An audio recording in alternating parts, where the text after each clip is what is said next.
So how was your weekend, Brent? Very good, very good. Lots of children's parties, lots of moving around from one place to another, but lots of visitors to our new house as well. So we're very excited about that. Grateful that we're in New South Wales at the moment. Shout out to all the people in Victoria that friends of mine, at least I know, that just, still in isolation, aren't able to do these things. I feel very free with the movement that we're getting. Yeah, absolutely. And I have some family in Victoria as well. It's pretty tricky down there for those guys. It's been a long period of impact. So hopefully, it can turn around quick enough and they can start to get back towards normal. But very, very tough for those guys. Are you noticing the changes in Victoria at the moment with COVID impacting your business at all, where you are working at the moment? Not significantly. We don't do huge amounts in Victoria. We do some, and we've had to be, we spend a lot of time on it to get it right, but it's not a huge part of our business. Our friends in New Zealand are probably more likely to be impacted over the next couple of weeks based on last night and the lockdown in Auckland there. So that might have some impacts as well. It's a little bit uncertain how long that's going to go for, but yeah, this is the world we're in at the moment. You have to be a bit flexible and a bit nimble and expect that these things will happen over the next 6 to 12 months. So we're prepared and we continue on. Great to hear. And that's actually a good thing to leeway into an introduction to today's webinar for everybody that's joining us at the moment. We will be covering off quite a few different areas, looking to launch a poll now actually to get to know who you are in this program, where you fit in, what you identify as. But because of uncertainty during COVID, I think there's a lot of feedback and guidance in today's session, which will help with how you can manage conversations and where you can put your best foot forward in relation to uncertainty, which is definitely feedback I'm hearing from candidates, clients, and my networks, is how do we navigate what's going on at the moment and in general. So we'll kick off with the introduction to today. So thanks everyone for joining us to listen to Brent Lyster talk about how to get your skin in the game, how to step up in your career. That's what we're discussing today. We have a poll that we're going to launch right now. If you can just have a quick look at what you identify the most with, or which audience member you think you are. I'm just going to launch that now. If you could click one of those and let us know your answers, we'll come back to that, help us know what to focus on in today's session. Also, if you know about Q&A in webinars, questions and answers, we'll be having that open throughout. So if you have any questions for Brent throughout the slides that we'll go through today, please just feel free to pop those questions in, as we will pause after each slide to go through that and understand what you're looking to achieve. So as mentioned before, COVID is a pretty tricky time for everybody, obviously. The things that I'm hearing mainly from candidates that are looking for work at the moment are, how do we navigate what's going on? In fact, confidence has been knocked back greatly by job seekers, people within businesses as well, putting their hand up for wanting promotions or looking to have conversations around progressing further in their career because they feel it might not be appropriate at the moment. Trepidation around what is appropriate, what can be asked, opportunities, where they lie if they exist, and so there's a lot of concern that can happen at the moment, and as Brent was just saying, it's all something that can be managed in different ways. So I think it's a really great time to look at breaking this down. How can we go about these conversations? How can we still seek those opportunities and get our skin in the game and take control of our own careers at the moment? So that's what we're going to be covering off today. Now, Brent joins us here with 15 years in his finance career. In that time, he's built a lot of passion, and he'll talk a bit about this, around mentoring, managing teams. Not to mention that he's dealt with 8 company restructures before and had to invertedly deal with 8 team restructures, where he's had to really move people around and mentor those people through it. And manage 50 performance reviews in his career. So that's a lot of conversations, as you can imagine. In one company, particularly Ausgrid, where he spent 5 years, there were 3 company restructures. So this is why Brent's talking us today. He's got a lot of experience and guidance to talk to us about how to manage, these scenarios, whether you're a participant in team conversations and your performance, whether you're a leader that's looking to get the best out of your team, or if you are looking for jobs at the moment, we want to get your input on this as well. So keep it engaging and let us know. But that being said, also we really want to connect you guys by the end of this. If at any point you feel like you want to be across the networks that we have here today, which is HR professionals, finance leaders, talent acquisition partners, and other people that might be able to help you past this point, feel free at any point to add in your URL to your LinkedIn profile in the chat box if you're open to being connected with, and therefore we can open up the networks to you through that facilitation. So without further ado, I'll hand over to you, Brent. Looking forward to hearing everything we've got today. Thanks, Sam. Good afternoon, everyone. Thanks for joining us today. As Sam mentioned, today we're talking a little bit about how to progress your career, how to approach these conversations, and how to get what we call skin in the game. I think for me and the topic of these discussions is purpose. And as Sam mentioned, it is something that I'm quite passionate about in terms of helping and mentoring people throughout their career. I know throughout my time, these pieces of advice or these thought tracks have come in really handy when approaching either a performance review or restructure or seeking another job. There's certain techniques and tactics that have really benefited me throughout my career. And I think it also appealing to a broad range of people, skill sets, backgrounds, and various opportunities that are available. It's important that everyone feels that they can approach these conversations and that they can take on more responsibility, they can progress their careers in some way, shape or form, and that if people are seeking more, that there's ways for them to do it. And I'm really passionate about helping people do that because I know I've been a beneficiary of it, and I'd love to see the teams that I manage and the people that I connect with benefit from that as well. So we do have a little bit of formal collateral prepared for today, which I'll run through. But as Sam mentioned, happy for Q&A along the way, happy for interaction, and obviously happy to answer any questions as they come along. And I'll just jump in there, Brent, before we go into the slides. We've got the poll results here. I don't know if you can see them, but it's quite evenly split, actually. We've got 35% job seekers, 35% participants in their progress feedback, and also about 30% leaders. So very well covered across different needs that we can focus on.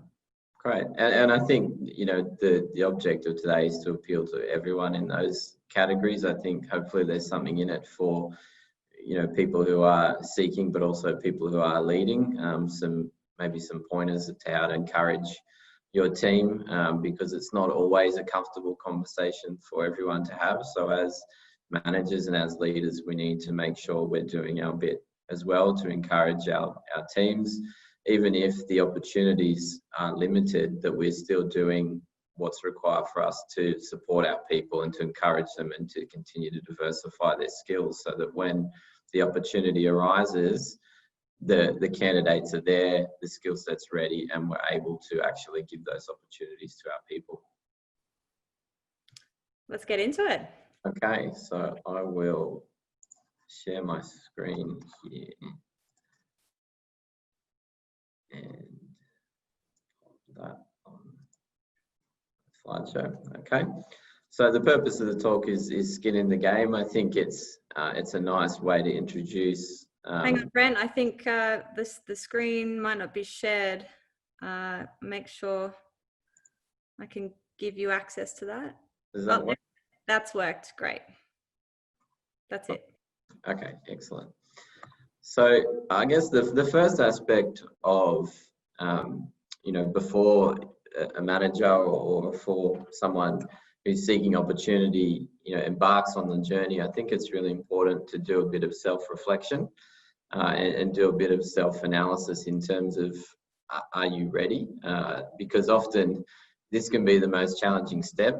Sometimes our careers can be influenced by a lot of factors of our life, whether it's, moving around, whether it's we've had a bad day, whether it's, other stuff outside of work. Lots of things can really impact the desire and the ability to capitalize on opportunities. So it's really important for people to, I think, first think intrinsically about what are your drivers before you invest too much time and energy in a particular process. So I've broken these down into 3 particular categories. The first one is skill readiness.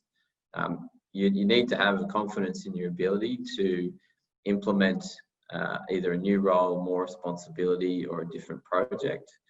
I think it's important to have a consistent track record of proven performance. That's always very beneficial when you're approaching these discussions.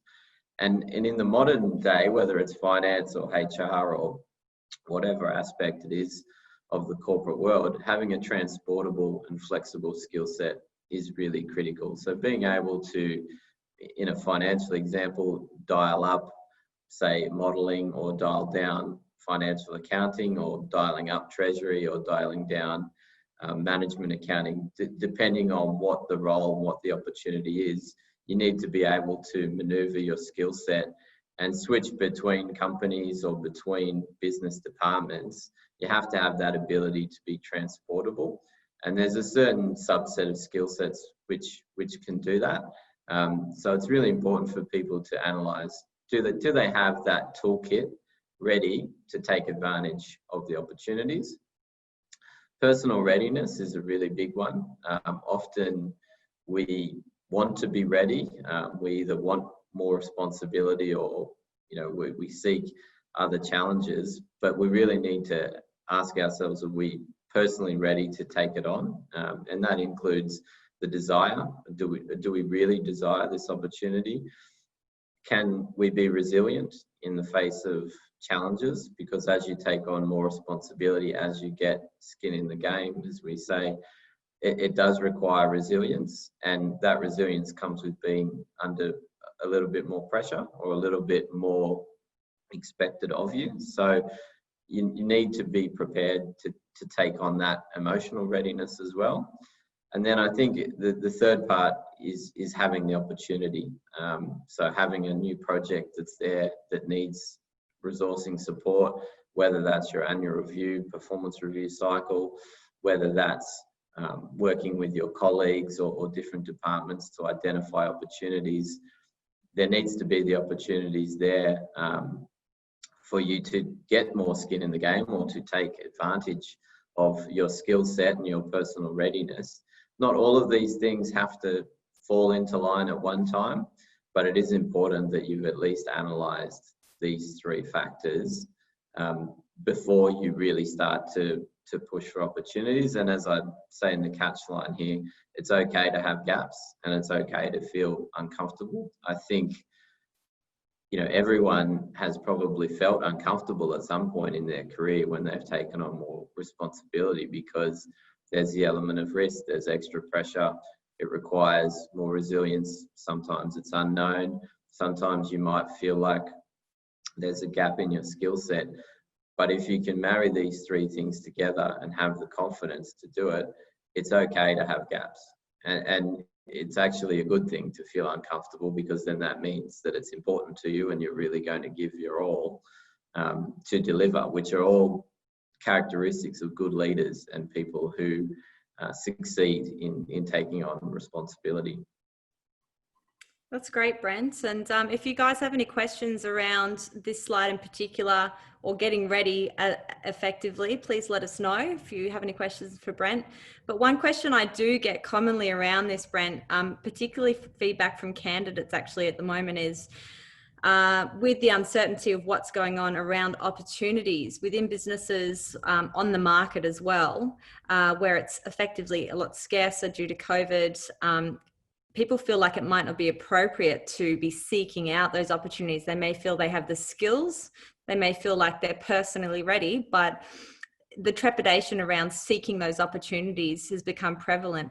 What would you say to those people to support them, or give them a guidance or advice around currently what's going on and how they could seek opportunities in the current climate? Sure.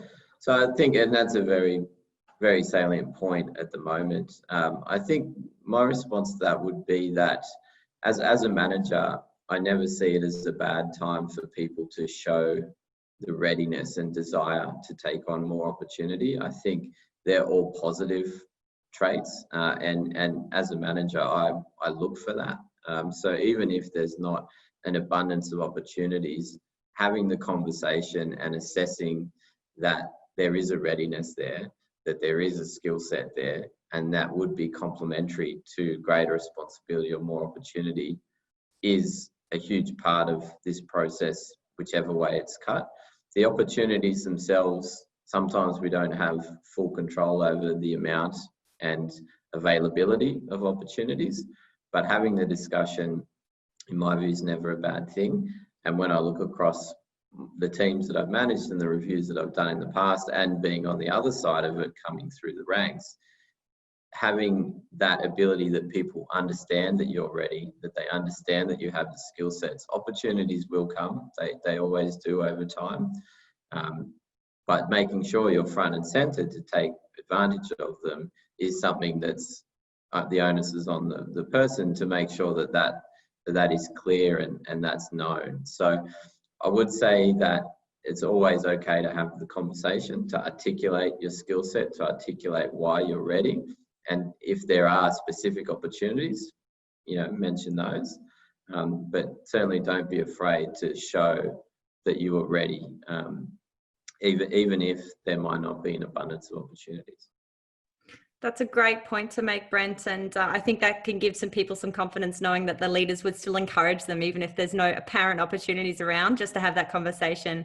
And Raghu actually has made a comment in the chat box that a great line that he's heard relating to this is, luck happens when preparedness meets opportunity. So, you need to just try your luck either way, or, give it a go, essentially.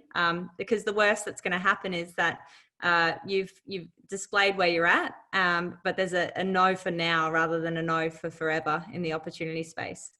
Absolutely. And it's a key point that sometimes opportunity does come through good fortune or timing, but certainly the skill readiness and the personal readiness, that you can drive that yourself, and you can display all of those positive traits all the time, to be ready. And sometimes opportunities come when you least expect it. So there's a lot of businesses that are thriving. There's a lot that are struggling. If you keep there, if you keep ready, if you keep displaying that your preparedness to learn and adapt and adjust, the opportunities will come. Great. I think that was it for this slide. So I guess if we think along the chains of the thought process, the next step is, once we've decided we're ready, once we've decided that we've got the skills, the opportunities there, and the personal desire to take advantage is there, it's thinking about how do we approach this. And I think this is also important. Being prepared for these discussions is really critical. I've seen cases on both sides of the spectrum where there's no preparedness for these discussions, or there's no distinct plan to articulate the candidate's feelings on these issues. And it can mean that you can miss opportunities if you're not prepared, or if you haven't thought about how to approach the conversation to make it the most effective that it can be. So I'll put a few little pointers here, which I think, certainly don't need significant notes or scripts, but certainly thinking about the environment is really important. Every stakeholder has a different way of being influenced. So you really need to think a little bit about what's your relationship like with either your manager or your executive. What is the current climate of the business? Obviously very important at the moment. And what's your experience been in having these conversations before? What's worked well? What didn't work well? What you thought you could have done differently? Having a little bit of perspective around that really just helps set the scene, so that when you're having the discussion, you don't find that you get off message or distracted or talking about other points. You can actually be quite clear on what you're trying to achieve. But I think the rapport is really important. Just understanding how your manager, executive, or as a manager, understanding what your team members are like, what makes them tick, and how potentially you could elicit some of this feedback out of your team if you sense that they want to say something but they don't quite know how to address it. It's important that you're supporting that and eliciting it out of the people. Being specific, I think, is always a good thing. Quite often we find in these situations, someone will be ready, they'll be desiring more responsibility, they think that they've got the skills to do it, and then it will be sort of over to the manager or the executive to figure out what those opportunities could be, what they could look like, or the conversation stops at that. I think a really strong case for getting skin in the game or taking on more responsibility is supported by a specific reference or a specific project, a specific task, a specific role. If you can be quite clear on that, it just gives more credibility and credence to the fact that you've considered what your skills are, you've considered why you're going to be effective in this role, you've considered what a great outcome looks like. That's just going to give everyone confidence that you're the right person to do that, and that you're ready to take on that responsibility, which dovetails into the last points there. Have a plan about how you're going to articulate your value. Why you, how will you go about it, what outcomes will you be targeting? All of this just builds credibility. Like I said, might not always have the perfect opportunity at the perfect time, but all of this goes to credibility. All of it goes to upping your own skill set and being prepared to take advantage. And the tagline here, I think, is a really interesting one. And I think if we all reflected, as for the managers on the call and certainly for others as well, your manager will probably know you're ready, and this will just be a validation.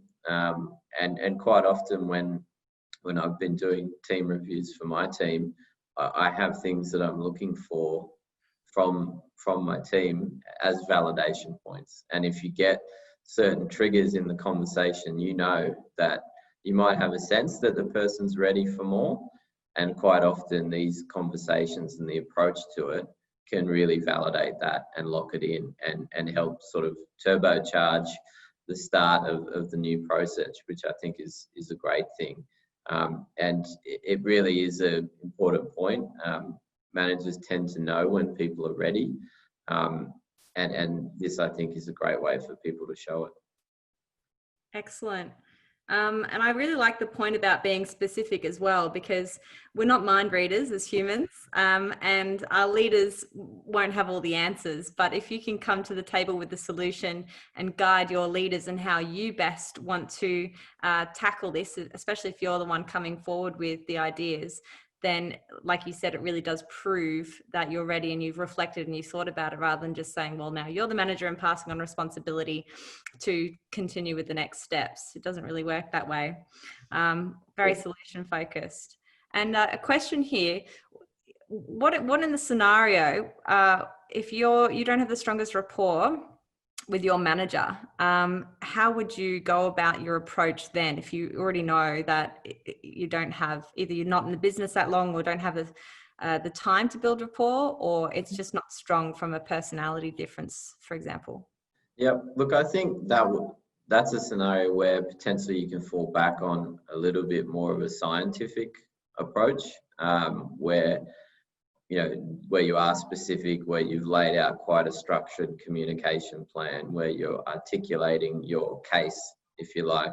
I think if you have a strong rapport, you can be a little bit more conversational about it, or you can approach it in a less formal way. If you don't feel like you have that rapport, or the rapport is not strong enough that the conversation is likely to flow naturally and very sort of two-way, then I think falling back on the formal approach is probably the best way to at least start that conversation. And that would be a specific case. That would be what you've achieved, what you're targeting, what you think you can deliver, how you think you can deliver it. That can make up for any initial rapport gap between you and a manager. It just really helps. I think strong rapport, you can sort of understand each other a little bit, and there's probably less burden of proof, if you like. If you have less rapport, you probably have to work a little bit harder to push it through. But certainly there's nothing wrong with being specific, having your plan and having quite a formal approach. Absolutely. It seems like with the differences of rapport that you could share with your manager, it would change the approach if it's more numbers driven or stats or presentation, for example, or formal, versus let's go for a coffee, sit down and have a good chat about keeping it very open-ended, having a good chat about where we see the direction going, and just let it flow differently. Rapport seems to be a popular topic because we've got a question here. What's the best way to be building this kind of rapport in this remote working environment? Have you had any experience around that, Brent, and guidance there? Yeah, I have, and I must admit, initially very challenging. Coming from an environment where, sort of like a lot of finance teams and a lot of office environments, everyone's at the desk every day or close to every day. So you have a sort of method and a cadence that you're used to with your communication, and the COVID stuff and the remote working's thrown up some different challenges. Look, I think in some ways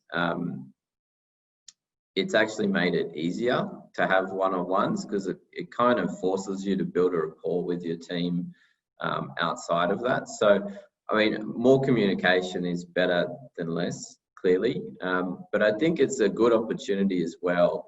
The two things that I would say is, one, it's a great opportunity to show that you can deliver on your own autonomously, and that you can be proactive and get things done. So I think in a roundabout way, it's actually giving people subliminal opportunities to show that. So take advantage of that, and really utilize that opportunity to show your maturity, to show your skills, to show your competency, that you can do these things. And the second thing I think is use it as a way to enable more meaningful conversations, either with your manager or with your colleagues, because you're only going to have certain windows to communicate now, because everyone's trying to communicate via Zoom or Skype or whatever it is. Use those windows really effectively to build that rapport underlying. Use your performance as a Trojan horse, if you like, and then follow in with those rapport building conversations, and really make the most of the time that you do get either with your colleagues or your managers. I think it can really promote it. It probably took a little while for people to find their rhythm. Probably now, whatever rhythm we're in, settled for a while. So I think now's the time to really make that count. Great. That's great feedback. So it could be seen as a really great positive to build rapport with, actually, thinking about those points. I haven't thought about that before. That's great. Okay. That was it for this one. Okay, so I guess if we continue along the path, we've thought about, are we ready? Do we want extra challenge? Do we want to put skin in the game? How would we approach this conversation? Planning on having the conversation, strategizing about what you can deliver, how you see your value add. Now we're on to the point where we need to deliver on that opportunity and really nail that promise. And this is the part where it can really, I've said turbocharge before, but this is the part where you really build your credibility, where you really solidify your reputation, either externally, internally, with colleagues or with the market. This is how you make it count, by delivering on the opportunity. And we'll get to the tagline towards the end, but show me, don't tell me is a really important mindset. You do have to switch a bit. You've been in sort of reflective and communication mode. Now this is true delivery mode, where it's not so much about articulating, it's more about doing and delivering. So you have to use a different skill set to actually do that. So I think, there's a few things here. What tools will best equip you to be successful? Clearly, number one is resilience and accountability. I think if there's a skill that will always follow you successfully. It's the ability to be resilient and the ongoing desire for accountability. That can be the hardest thing to find. Certainly over my career on both sides of the fence, having people that you know are resilient and you know want that accountability and responsibility, they are the ones that inevitably grow, and they are inevitably the ones that progress their careers. So I think we talk about it a lot. It's a popular word these days, but it's a staple of all good leaders. I think they're all resilient and they all take accountability. We say you worked hard for the responsibility, now it's time to own your patch, and I think that's a really good mindset to adopt. Owning your patch goes with a few different things. Knowing your stuff is really critical. I would recommend, over investing in this up front. You really want to make a good impression early, and you really want to validate whether it's your manager or if you're leading someone and you've given them extra responsibility, you want to see the resilience, you want to see the accountability, and you want to see that they know their stuff, because that's validating your investment in the people, and it's validating their investment in a new process or more responsibility. So I think if you're across all the details, you can bring that up layers as needed. You can always drag it up to a very high level, or you can dial it right down to the minutiae. But as you say, it's pretty hard to go the other way. It's pretty hard if you're sitting up here and you get trapped on a detail early on. It's quite hard to go the other way. So I would always say over-invest in your knowledge up front, and that will make a huge difference longer term. It'd be hard to backpedal at that point, Brent. You couldn't turn around and go, oh, hang on, I didn't know that one detail, and they've got one opportunity. One of the managers has asked me, and it's the one thing I don't know. That's what they're going to remember over all the good stuff I may have done, right? So being prepared, again, knowing your stuff's pretty critical if you want to get that credibility. It's a very worthwhile investment, and not just for your manager, but for your own self, I think, to prove to yourself that you can do it as well. I think that's really critical. And to validate what we said in the first slide about having a flexible skill set, having something that can be dialed up and dialed down, this is really proof that is true. Don't be afraid to change and adapt along the way.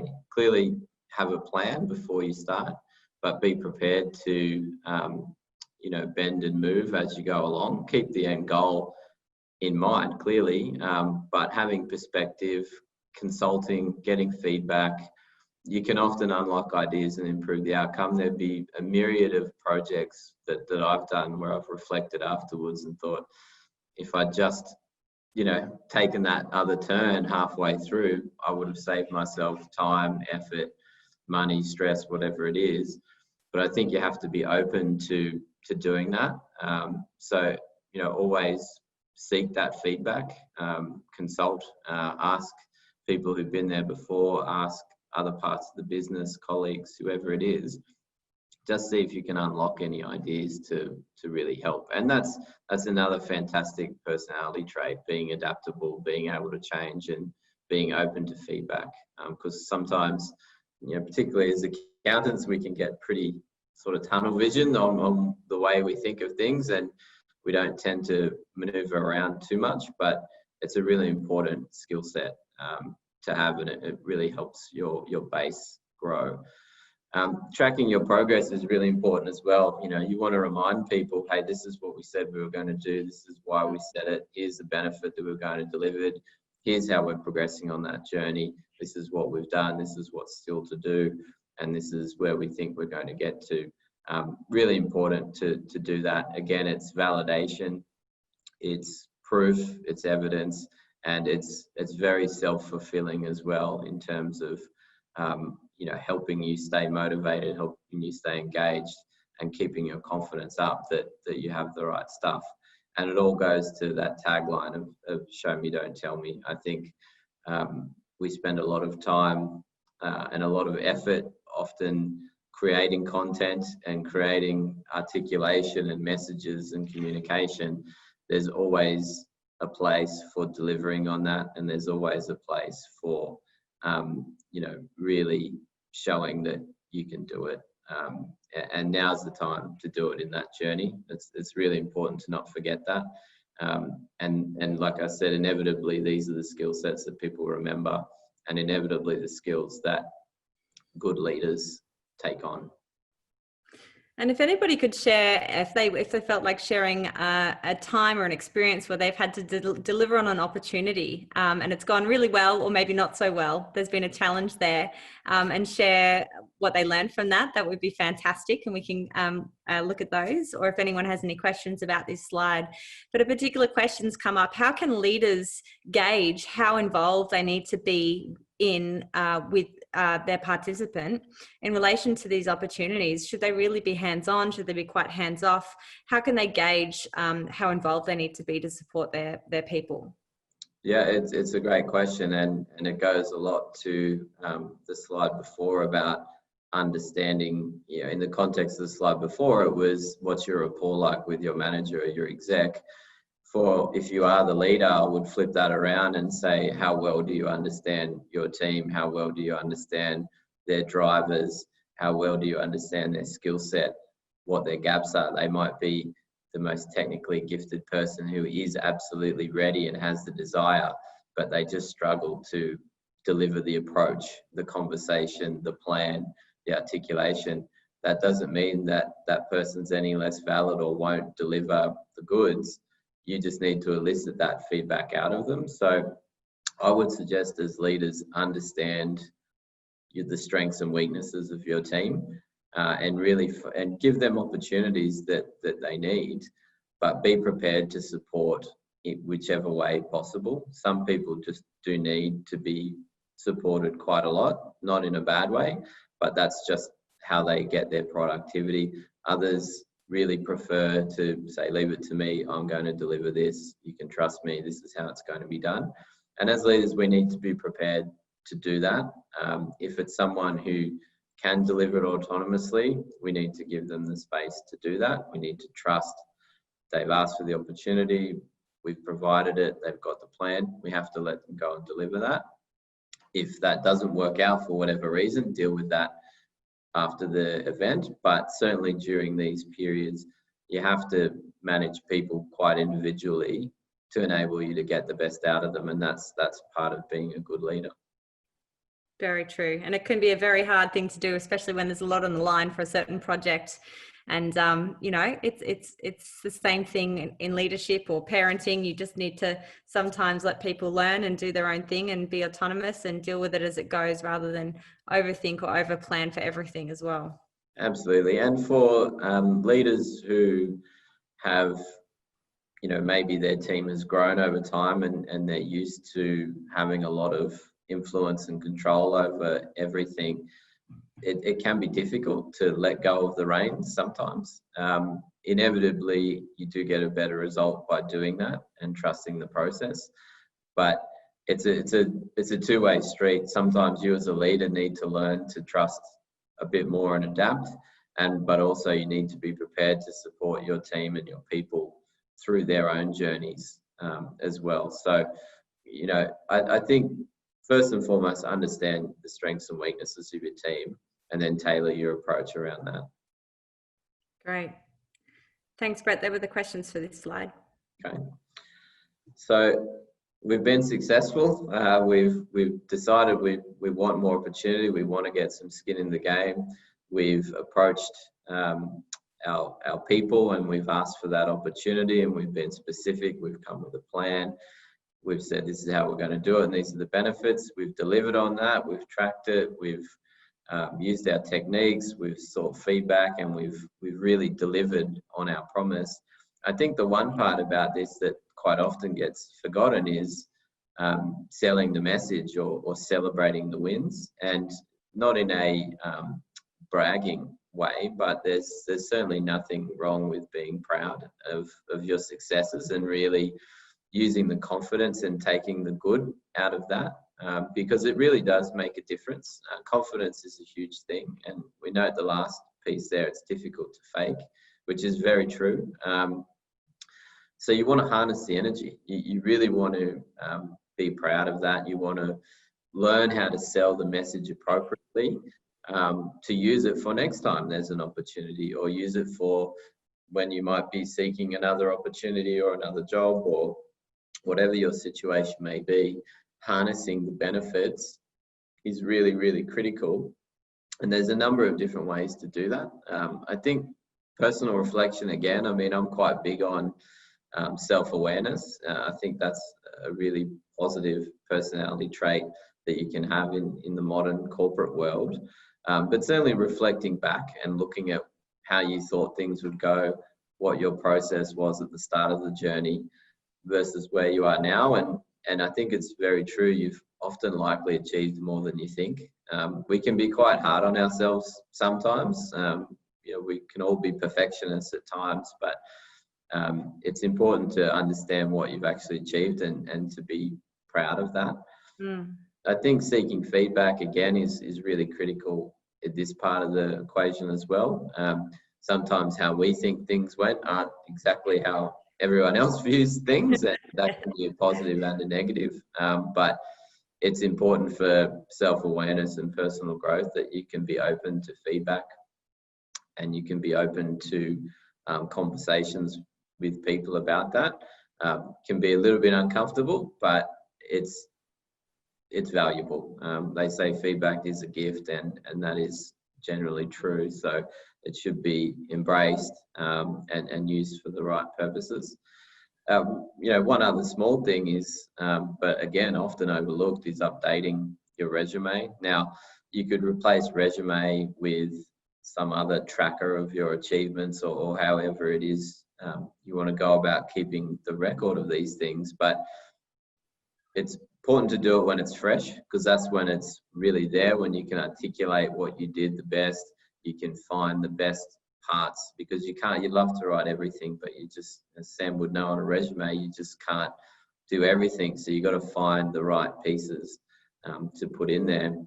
So I think it's really important to at least write some notes or document what you think worked well, how you did it, what personally you brought to the table from a value add point of view.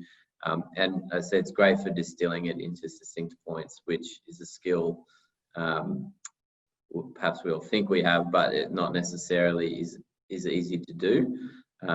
So I would always encourage people to update their achievements as they go. You can always refine it and trim it down later down the track, but if you get to 5 years later and you say, okay, well, what was it I did back in 2015? It can often get washed away into some generic words and some more sort of less specific outcomes, just to fill up space on a page. And then the final bit is use that confidence. It's okay to be proud. It's okay to use that energy. And it's a great thing to see people with the confidence in their skill sets. And as managers, that's the ultimate outcome. We want to see our people grow. We want to see them development. And it genuinely makes me happy to see my team members achieve what they wanted to do, and to see them with that confidence, because you know how important confidence is longer term to career progression, and the ability to set a plan and deliver on it, get skin in the game. It really makes a big difference to people that are looking to progress. Harness that energy and create your momentum. I think that's also important. You need to sometimes give it a little push yourself to get it going. So don't be afraid to use that to look for your next opportunity, to look for your next project, to look for your next task, whatever it is. And we talk about be proud, be proactive. I think that's important.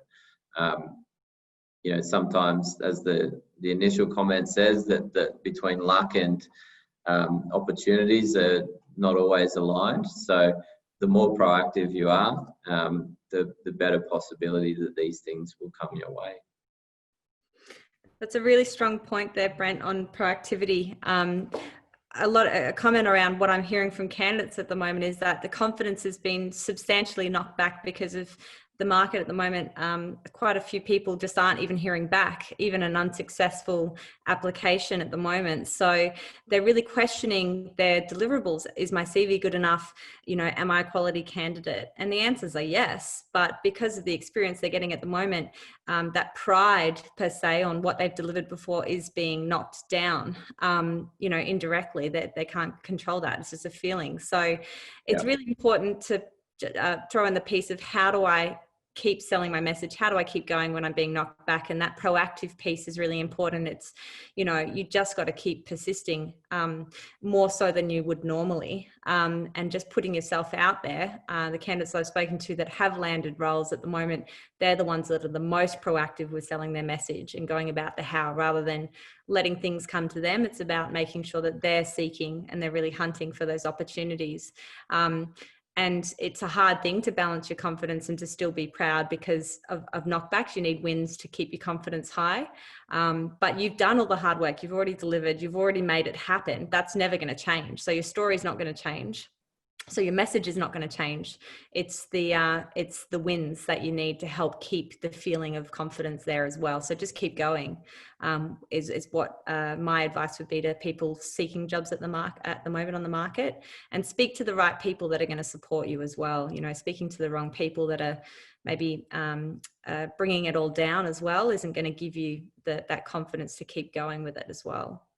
Yeah, absolutely, and I think that's absolutely true. The opportunity, one of the three things is opportunity.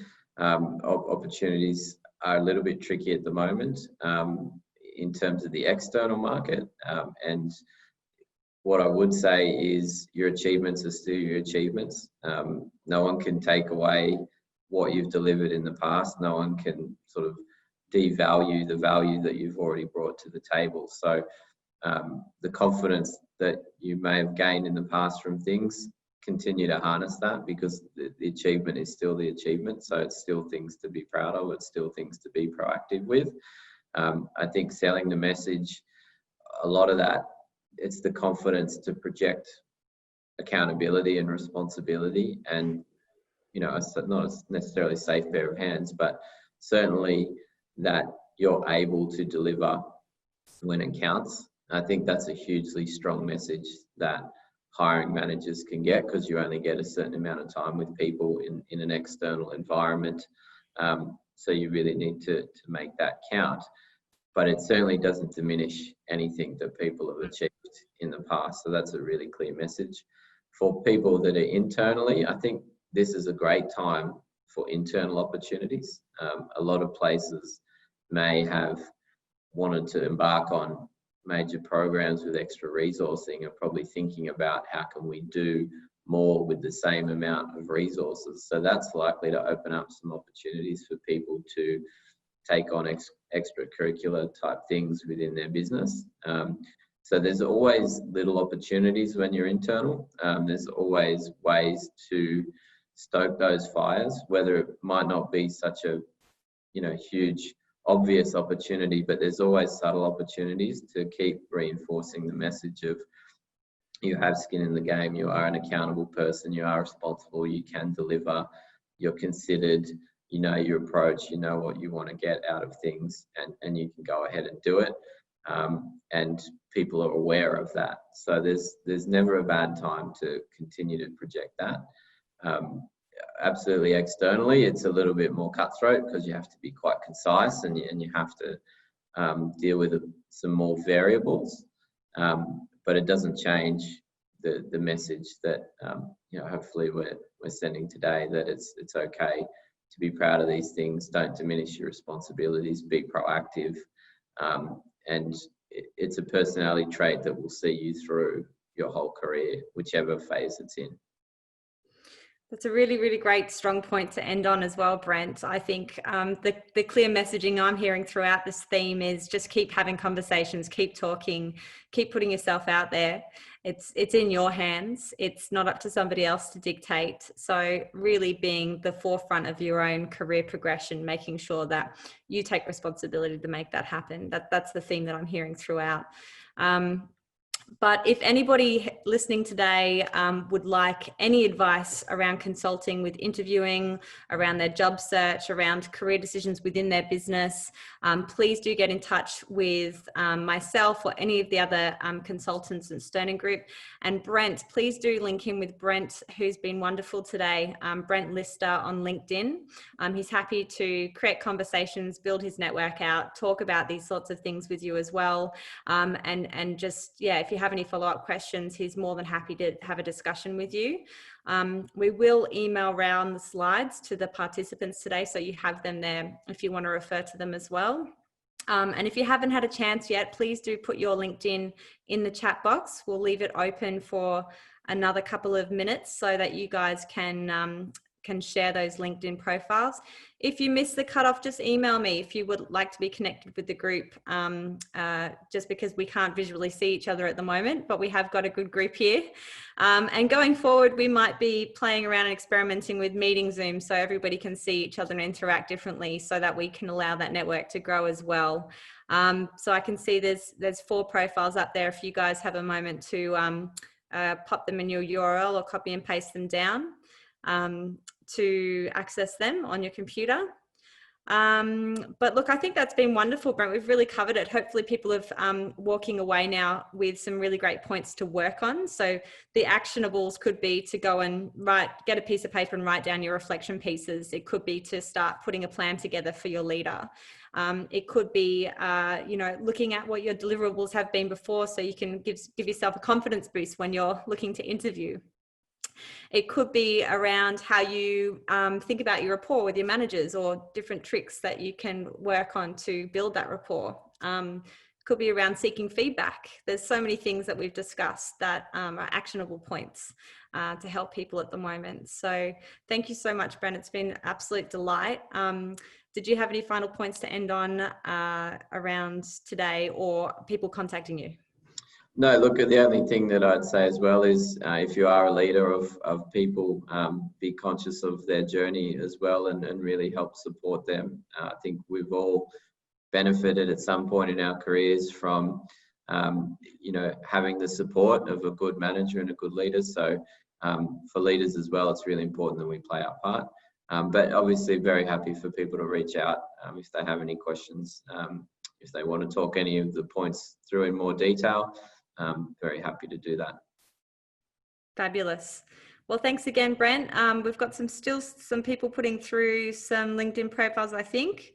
But like I said, we'll end the webinar now. And if you've missed out, just get in touch. Or I will actually, on our website, on Sterling website, we've got all our contact emails as well if you've missed getting in touch with any consultants too. Thanks, guys. Everyone's saying goodbye. Really appreciate your time. Thanks for joining us. And thanks again, Brent. Thanks, Sam. Thanks, guys. Take care, everyone. Bye.